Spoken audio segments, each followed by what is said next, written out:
Привет. Today I wanted to start a new series of videos which is going to be about the books I like, about my favorite books or the books I've read recently, or probably the books you would like me to read and ramble about. And the first book I wanted to talk with you about today is this one.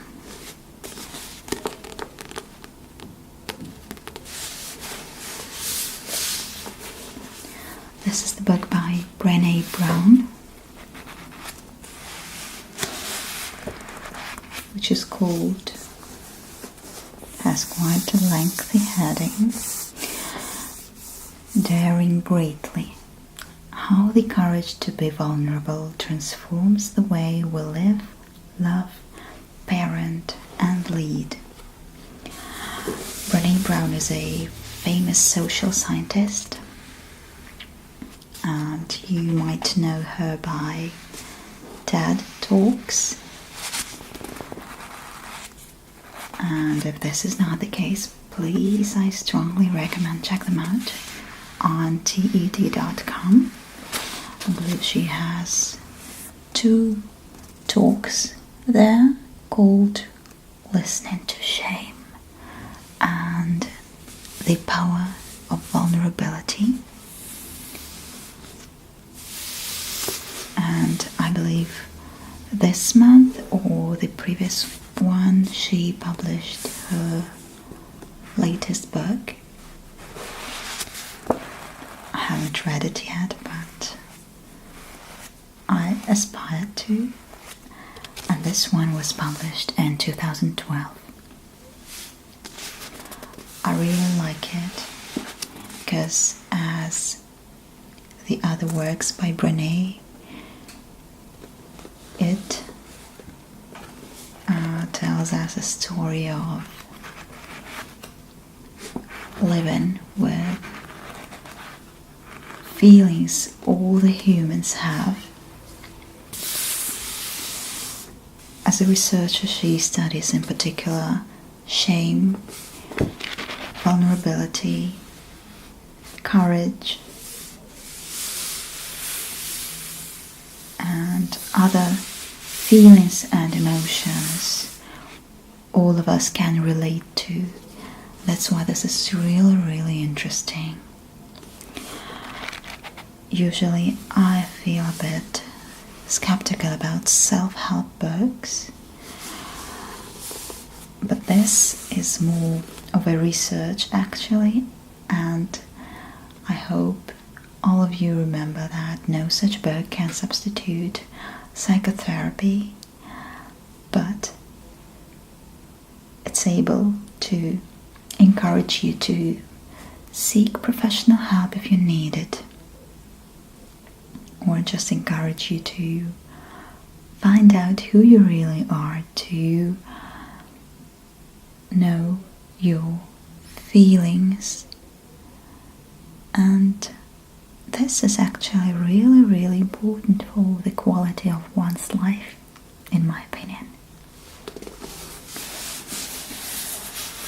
Let's read the description on the back.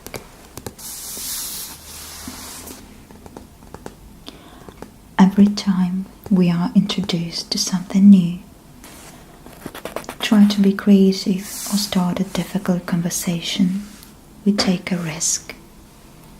We feel uncertain and exposed. We feel vulnerable. Most of us try to fight those feelings. We strive to appear perfect. But in a powerful new vision, Dr. Brene Brown challenges everything we think we know about vulnerability and dispels the widely accepted myth that it's a weakness. She argues that vulnerability is in fact a strength, and when we shut ourselves off from revealing our true selves, we grow distanced from the things that bring purpose and meaning to our lives.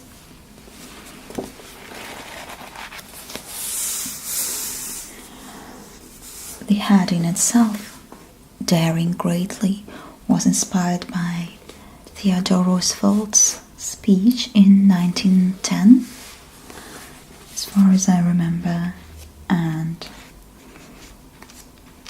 it is actually in the introduction, and I can read it to you. Not the speech itself, but the excerpt Brene refers to. So this is the passage that made the speech famous. It is not the critic who counts, not the man who points out how the strong man stumbles, or where the doer of deeds could have done them better.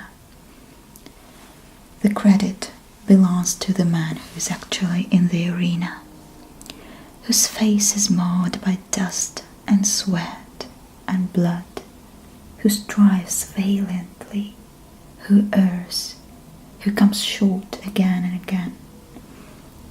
Because there is no effort without error and shortcoming, but who does actually strive to do the deeds, who knows great enthusiasms, the great devotions, who spends himself in a worthy cause, who at the best knows in the end the triumph of high achievement, and who at the worst, if he fails, at least fails while daring greatly.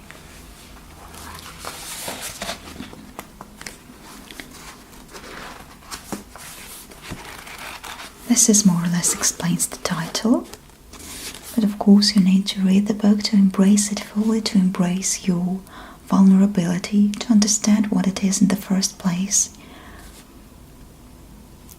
and understand in the end that it is a strength all of us have, and that it could bring joy and power and happiness. Another quote I like from this book is actually not by Brene, but by another writer. She quotes, and it goes as follows: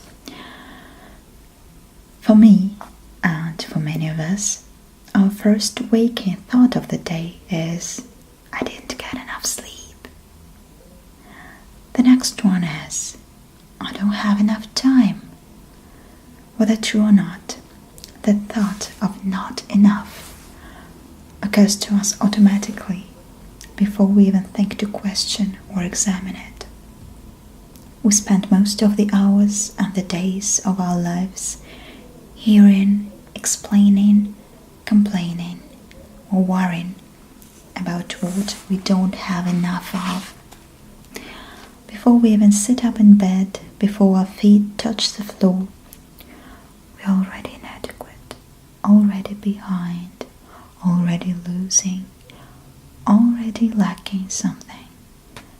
And by the time we go to bed at night, our minds are racing with a litany of what we didn't get or didn't get done that day. We go to sleep burdened by those thoughts and wake up to the reverie of lack. This internal condition of scarcity, this mindset of scarcity, lives at the very heart of our jealousies, our greed, our prejudice, and our arguments with life.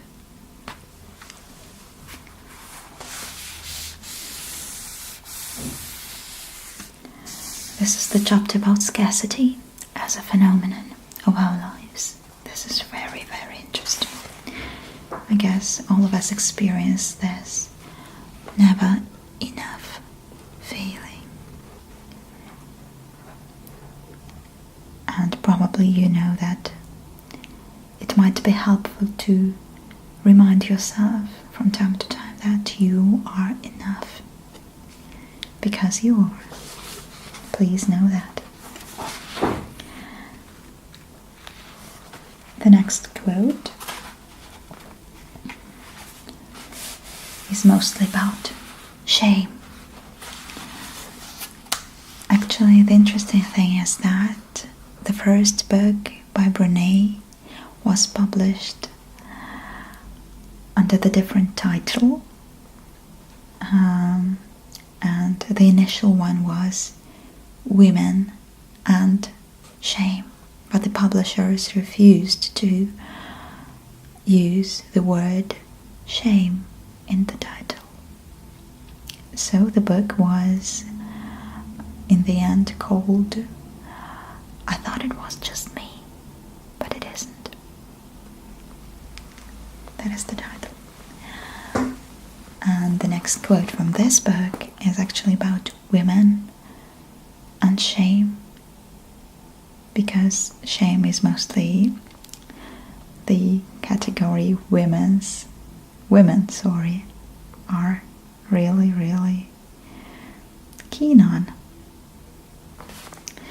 if you pardon the expression. And the quote goes as follows: "But the real struggle for women, what amplifies shame regardless of the category, is that we're expected and sometimes desire to be perfect. Yet we're not allowed to look as if we're working for it. We want it to just materialize somehow. Everything should be effortless. The expectation is to be natural beauties, natural mothers, natural leaders, and naturally good parents. And we want to belong to naturally fabulous families. Think about how much money has been made selling products that promise the natural look. And when it comes to work, we love to hear, 'She makes it look so easy,' or 'She's a natural.'" I love this quote. And I hope I'll be able to hook you up for reading the whole thing. And here's another one about self-esteem.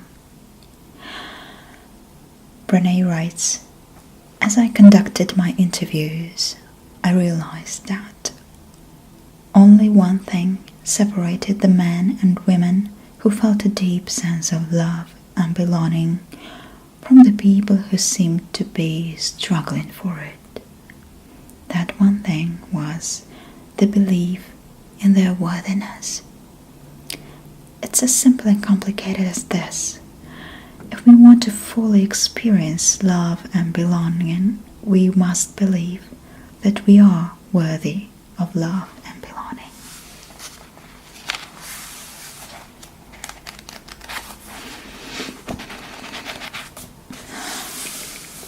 Let's see what else we have here.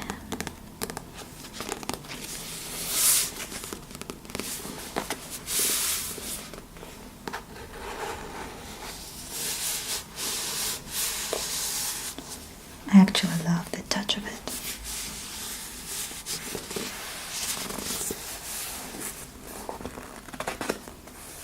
And I have actually another quote marked. And this is about parenting. It's a terrible myth to believe that once we have children, our journey ends and there begins. For many of us, the most interesting and productive times in our lives come after we have children. For the majority of us, the greatest challenges and struggles also come in midlife and later. Wholehearted parenting is not having it all figured out and passing it down. It's learning and exploring together. And trust me, there are times when my children are way ahead of me on the journey, either waiting for me or reaching back to pull me along.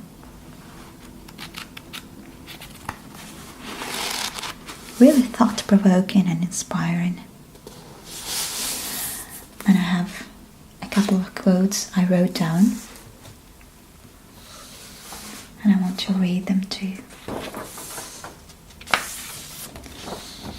The first one is about judging why it happens and why we should take a look on our own feelings. We judge people in areas where we are vulnerable to shame, especially picking folks who are doing worse than we are doing. If I feel good about my parenting, I have no interest in judging other people's choices. If I feel good about my body, I don't go around making fun of other people's weight and appearance. We are hard on each other because we're using each other as a launching pad out of our own perceived deficiency.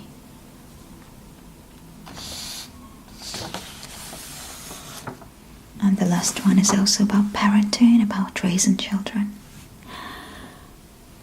Raising children who are hopeful and who have the courage to be vulnerable means stepping back and letting them experience disappointment, deal with conflict, learn how to assert themselves, and have the opportunity to fail.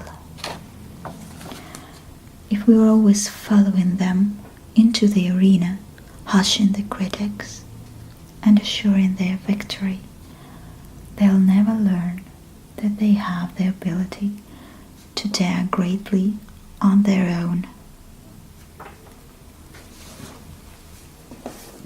So if you want some more, please read this book. And please let me know in the comment section if you want more of such videos, or if you want me to change something. Probably you'd like me to whisper more than soft speak. So please let me know. I will be really glad to have any feedback.